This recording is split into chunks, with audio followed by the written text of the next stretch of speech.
नमस्कार दोस्तों, stock market studies में फिर से एक बार आपको स्वागत है। तो आज मैं फिर से बात करने वाला हूँ इंडिया का आईटी जायंट टीसीएस। तो इंडिया का सिर्फ नहीं, ऑल ओवर एशिया के बारे में बात करूँ तो सबसे नंबर 1 पोज़ीशन में रहेगा टीसीएस, क्योंकि आईटी सॉल्यूशन में टीसीएस का नाम सबसे पहले आ जाता है। और ऑल ओवर वर्ल्ड के बारे में बात करूँ तो वर्ल्ड के second largest IT solution company है। तो इस कंपनी के ऊपर मैं बहुत सारे वीडियोस आपको पहले बना के दिया। आज सबसे एक गुड न्यूज़ और सबसे ब्रेकिंग न्यूज़ यहाँ पे आ चुके हैं।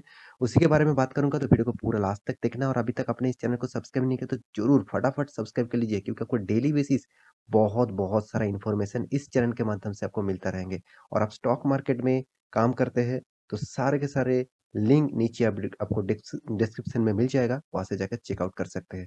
तो चलो देख लेते हैं आज के स्टॉक के बारे में। तो सबसे पहले मैं आपको आज के दिन का उसका चार्ट पैटर्न दिखाऊँगा। देखिए, सबसे पहले चार्ट पैटर्न देखेंगे तो चार्ट पैटर्न देखिए, एक बहुत भारी गिरावट देखने को मिला था, क्योंकि 5 दिन का चार्ट पैटर्न ओपन कर दूँ, तो पिछले दिनों क्लोजिंग से आज के दिन का जो मतलब ओपनिंग था, वो करीबन 2% मतलब एक 2% गैप अप में ओपन हो गया। तो देखिए, इसका 2% गैप अप में ओपन होना कोई खराबी नहीं हुआ, क्योंकि सेंसेक्स और निफ्टी खुद यहाँ पे 2.5% से भी ज़्यादा नेगेटिविटी लेकर ओपन हुआ था। तो देखिए, अगर मार्केट गिरता है तो हर किसी स्टॉक के ऊपर प्रेशर रहता है। तो आईटी सेक्टर उस तरीके से प्रेशर में उतना ज़्यादा नहीं है, जो अलग अलग जितने सारे सेक्टर हैं, फार्मा सेक्टर बोल लीजिए, साथ ही साथ अ, फ आप एफएमसीजी सेक्टर को मान लीजिए, ऑटो सेक्टर, बैंकिंग सेक्टर तो बहुत ज़्यादा पिटे हुए हैं, साथ ही साथ फाइनेंस सेक्टर, जितने सारे एनबीएफसी फाइनेंस सेक्टर है, वो भी ज़बरदस्त पिटे हुए हैं। तो सारे के सारे सेक्टर पिटे हुए हैं, क्योंकि इस कंपनी के चार्ट पैटर्न में 1 मंथ में दिखा दूँ तो छोटा-मोटा करेक्शन 7%, 7% उतना आपको ज़्यादा नहीं लगेगा, 8% 6 मंथ में। 1 साल में देखेंगे तो कुछ नेगेटिविटी नहीं है, 5 साल में तो पॉजिटिविटी है, और मैक्सिमम में आप चार्ट पैटर्न देखेंगे कितना शानदार रैली। तो आप इस तरीके से कंपनी के ऊपर फिलहाल के लिए निवेश नहीं करके रखे तो आप फ्यूचर के लिए अच्छा खासा स्टॉक नहीं ढूँढ पाएँगे, ठीक है? तो क्यों बता रहा हूँ, मैं आपको सारे डिटेल्स दिखाऊँगा। उससे पहले कंपनी ने कौन-सा गुड न्यूज़ दिया, उसके बारे में थोड़ा-सा पहले आपको दिखा देता हूँ, क्योंकि आपको भी इस तरीके से न्यूज़ के बेसिस से आपको काम ज़रूर करना है। मगर देखिए, न्यूज़ के बेसिस से हम आप काम करेंगे तो वो intraday level, short term level हो गया। आपको न्यूज़ इसीलिए देखना है कि कंपनी क्या कर रहा है, कंपनी कैसे बिज़नेस कर रहा है, कंपनी का बिज़नेस में क्या कुछ प्रॉब्लम्स आ रहा है, क्या कंपनी किस तरीके से बिज़नेस को ग्रोथ कर रहा है, वो सारे इन्फॉर्मेशन आपको रखना है। देखिए, इसके लिए बहुत सारे मतलब स्टडी करना पड़ता है, बहुत सारे चीज़ आपको ढूँढना पड़ता है। हर चीज़ में गूगल में ऑब्वियसली आपको मिल जाएगा। फिर भी देखिए, आप उतना टाइम आपके पास नहीं है, तो आप मेरे वीडियो देख लेना, वहीं से आपको सारे डिटेल्स क्लियर हो जाएगा। तो चलो देख लेते हैं कौन-सा वो गुड न्यूज़ है। देखिए, मैं दिग्गज वेबसाइट माइंड के ऊपर आ चुका हूँ। माइंड आप सभी जानते हैं एक दिग्गज वेबसाइट है, इस कंपनी के ऊपर आ चुका हूँ। यहाँ पे खुद ही देख लीजिए क्या बताया जा रहा है। टीसीएस अनाउंसमेंट ऑलमोस्ट कर चुके हैं, डेट्स अनाउंसमेंट कर चुके हैं फॉर द 18,000 करोड़ का शेयर बायबैक ले आने वाला है। देखिए, टीसीएस का बायबैक आने वाला था, इसके ऊपर मैं बहुत बार आपको वीडियो बना के दिया। देखिए, बायबैक क्या चीज़ होता है, मैं इसके ऊपर भी बोल चुका हूँ, फिर भी एक बार आपको बता रहा हूँ। बायबैक कंपनी के मान के चलिए कंपनी के बिज़नेस करने के बाद अच्छा खासा प्रॉफ़िट हुआ और उसको हाथ में अच्छा खासा बैलेंस शीट में अच्छा खासा प्रॉफ़िट पैसा पड़े हुए हैं। तो उस पैसे को वो क्या करेंगे? वो क्या चाहते हैं, मार्केट में जो जितने सारे शेयर है, मतलब प्रोमोटर को छोड़कर जितने सारे शेयर होल्डर के पास शेयर है, मान के चलिए एफआईएस के पास, डीआईएस के पास, इंस्टीट्यूशन के पास और पब्लिक के पास। तो उसी शेयर के एक परसेंटेज वो खरीदना चाहते हैं, और वो भी ज़्यादा प्राइस देकर। क्योंकि देखिए, अभी अभी प्राइस कितना है 3,500, और कंपनी खरीदना चाहता है साढ़े चार हज़ार रुपया पर शेयर। मतलब आपको पर शेयर में ₹1000 ज़्यादा देने वाला है। तो इस बात को भी आपको ध्यान में रखना चाहिए, क्योंकि आपको जितना शेयर बायबैक में मिलेगा, अगर आप बायबैक में अप्लाई कर चुके हैं, मतलब आप अप्लाई करेंगे तो ऑब्वियसली आपको अलॉटमेंट अगर हो जाता है तो आपको तो लॉटरी लग जाएगा। देखिए, यहाँ पे बहुत सारे दोस्त ये भी क्वेश्चन करते रहते हैं, सर क्या बायबैक मुझे नहीं मिला तो क्या कुछ प्रॉब्लम होगा? क्या बायबैक मिल गया तो मेरे सारे के सारे शेयर चला जाएगा? तो बहुत सारे क्वेश्चन आते हैं, तो इस क्वेश्चन को मैं डिटेल्स में यहाँ पे आपको बताने वाला हूँ। तो एक-एक करके आप सारे डिटेल्स देखिए। तो सबसे पहली बात, 18,000 करोड़ का टोटल बायबैक यहाँ पे ले आने वाला है, और यहाँ पे आप देख सकते हैं टीसीएस मतलब टाटा कंसल्टेंसी सर्विसेज़, यहाँ पे देखिए प्रोमोटर्स, जो प्रोमोटर्स है वो Tata Sons and Tata Investment, यहाँ पे देखिए कॉर्पोरेशन लिमिटेड 5 मार्च अनाउंसमेंट कर चुके हैं, 5 मार्च की अनाउंसमेंट कर चुके हैं, डेटेड 18,000 करोड़ बायबैक ले आने वाला है। वो भी कौन-सा? विल ओपन 9 मार्च, मतलब आप मतलब अप्लाई कर सकते हैं 9th मार्च के दिन से, वो भी देखिए 9 मार्च से कौन-सा डेट तक, और यहाँ पे देखिए and the window will close 5 PM on 23rd मार्च, मतलब आपके पास बहुत टाइम रहेगा 9 मार्च से 31st मार्च, और वो भी शाम के 5:30 बजे से पहले ही आपको ऑब्वियसली यहाँ पे इन्वेस्ट मतलब अप्लाई करना होगा बायबैक के लिए। देखिए बायबैक आपको मिलेगा क्या नहीं मिलेगा वो तो बात की बात है, क्योंकि हर किसी को बायबैक नहीं मिलता। आईपीओ जैसा आपको अप्लाई करना पड़ता है, जिसका लॉटरी लगेगा उसी को बायबैक मिलेगा।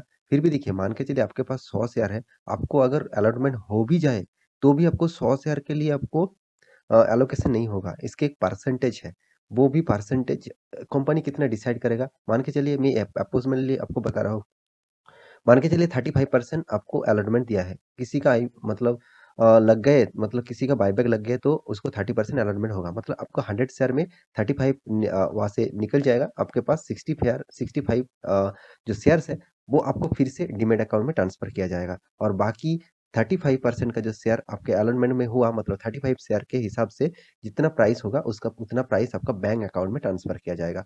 तो तो क्या जिसको बायबैक नहीं मिला, क्या उसके लिए कुछ प्रॉब्लम होगा? कुछ भी प्रॉब्लम नहीं है। कंपनी फंडामेंटली स्ट्रॉन्ग है, कंपनी ज़बरदस्त है, तो इसमें आपको ज़रूर लॉन्ग टर्म के लिए ज़रूर सोचना चाहिए, ज़रूर बने रहना चाहिए। मेरे हिसाब से इस तरीके से कंपनी आपको हमेशा प्रॉफिटेबल बिज़नेस देगा और अच्छा खासा आपको प्रॉफिट भी देगा।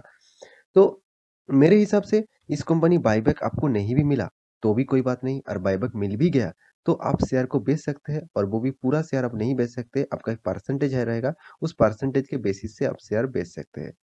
यहाँ पे देखिए बताया जा रहा है क्या? The ratio of buyback will be 1 equity share for the every 7 equity share hold on the record date, मतलब जो रिकॉर्ड डेट पहले दिया गया था, रिकॉर्ड डेट कौन सा है वो भी आप देख लीजिए। देखिए मैं एनएससी के वेबसाइट के ऊपर आ चुका हूँ, आप ये टीसीएस सर्च करेंगे, देखिए यहाँ पे रिकॉर्ड डेट दिया गया था, बायबैक का जो रिकॉर्ड डेट था वो 22 फरवरी, मतलब 22 फरवरी से पहले, एक दिन पहले, मान के चलिए 21 फरवरी से आप इस टीसीएस के ऊपर निवेश करके रखे हैं, तभी आप बायबैक के लिए एलिजिबल हो पाएंगे, नहीं तो आप एलिजिबल नहीं हो पाएंगे। मत मान के चलिए आप अभी निवेश करना चाहते हैं, अभी निवेश करके बायबैक के लिए अप्लाई करना चाहते हैं, आप एलिजिबल नहीं हो पाएंगे। जितने सारे इन्वेस्टर 22 फरवरी इस टाइम में इन्वेस्ट करके रखे थे, उसी को बायबैक, वो ही बायबैक के लिए एलिजिबल होगा। हाँ, 22 फरवरी नहीं, उससे एक दिन पहले वही यहाँ पे बायबैक के लिए एलिजिबल होगा, और बाकी जितने सारे दोस्त अभी रिसेंट इस कंपनी के ऊपर निवेश किया है, उसको बायबैक नहीं मिलेगा। देखिए इसमें आपको कुछ प्रॉब्लम्स नहीं होगा, आपका फंड इन्वेस्टमेंट होके रहेगा, जब कंपनी प्रॉफिट देगा तो उस जगह से प्रॉफिट मिलेगा। तो यहाँ पे आप बायबैक के लिए अप्लाई ज़रूर करिए, क्योंकि यहाँ पे अच्छा खासा एक आपको मौका मिले, आप देख सकते हैं 4,500 रुपया पर शेयर में आपको यहाँ पे देने वाला है। अभी तो देखा जाए तो कंपनी 3,500 रुपया प्राइस में चल रहा है। देखिए कुछ भी प्राइस में चले, आप बायबैक में अप्लाई कर रहे हैं, मतलब आप बहुत लो लेवल से खरीदारी करके रखे थे। देखिए आपका आप मान के चलिए आप हाई लेवल में बाय करके रखा। मान के चलिए मैं टीसीएस के एक बार चार्ट पैटर्न के ऊपर चला जाता हूँ। यहाँ पे जो टॉप लेवल था वो 4,000 भी नहीं गया था। करीबन मान के चलिए 4,000 700, 800, 900 तक यहाँ पे गया था। 800 मान के चलिए, तो 3,800 इस लेवल तक कंपनी हाई था। हाँ, इसका इससे भी ज़्यादा हाई था। हाई कितना था आप खुद ही देख सकते हैं, 4,000। 4,000 हाई था, और कंपनी देने वाला है आपको कितना, 4,500 रुपया। मतलब आप 4,000 लेवल तक भी ज़्यादा मतलब जाते हैं, तो भी आपको 500 रुपया पर शेयर में प्रॉफ़िट होगा। तो देखिए आप इस फ़ायदे को लेना चाहेंगे कि नहीं लेना चाहेंगे, वो तो आप डिसीज़न करेंगे। तो मेरे कहने का मतलब है टीसीएस जैसे कंपनी में आपको इतना अच्छा खासा एक अपॉर्च्युनिटी दे रहा है, तो आप अप्लाई कर सकते हैं। मैं अभी तक तो कोई भी बायबैक के लिए अभी तक कभी भी अप्लाई नहीं किया, क्योंकि मुझे कंपनी अच्छा लगता है, मैं लॉन्ग टर्म के लिए इस कंपनी के ऊपर बने रहना चाहता हूँ। मैं इसमें से जो बोनस देते हैं, जो डिविडेंड देते हैं, उसके ऊपर मैं फ़ायदा लेना चाहता हूँ। साथ ही साथ कंपनी तो आपको अच्छा खासा प्रॉफ़िट भी देते हैं, मतलब एक परसेंटेज के बेसिस से आप देखेंगे, तो कंपनी आपको शानदार यहाँ पे परसेंटेज भी रिटर्न आपको देते हैं। देखिए 20-30% ओवरऑल बात करूँ तो करीबन आपको 25% तक ज़्यादा आपको सालाना रिटर्न देते हैं। तो इतना शानदार कंपनी के ऊपर मैं बायबैक लेकर मेरा शेयर बेचना नहीं चाहता हूँ। आप बेचना चाहते हैं, मतलब आपका बायबैक आप अप्लाई करना चाहते हैं और अप्लाई करेंगे और करने के बाद आप मुझे कमेंट भी कर सकते हैं। मैं जानना चाहता हूँ आप भी इसके ऊपर अप्लाई किया है कि नहीं किया है? तो आशा करता हूँ सारे के सारे जानकारी आपको मिल चुका है। तो टीसीएस कोई खराब कंपनी नहीं है, इंडिया का नंबर 1 कंपनी भी है, मतलब आईटी सेक्टर के इंडस्ट्रीज़ में। तो इस कंपनी के ऊपर आप ज़रूर लॉन्ग टर्म के लिए बने रहिए। बायबैक आपको मिले, ना मिले कोई बात नहीं, घबराने की कोई बात नहीं, कंपनी ज़बरदस्त है। तो आशा करता हूँ सारी जानकारी आपको मिल चुका है। मेरे वीडियो अच्छे लगे तो लाइक करना, दोस्तों के साथ शेयर करना और चैनल को सब्सक्राइब भी करना। तो चलो मिलते हैं नेक्स्ट स्टॉक लेके, तब तक लेते रहिए, अपना ख्याल रखिए।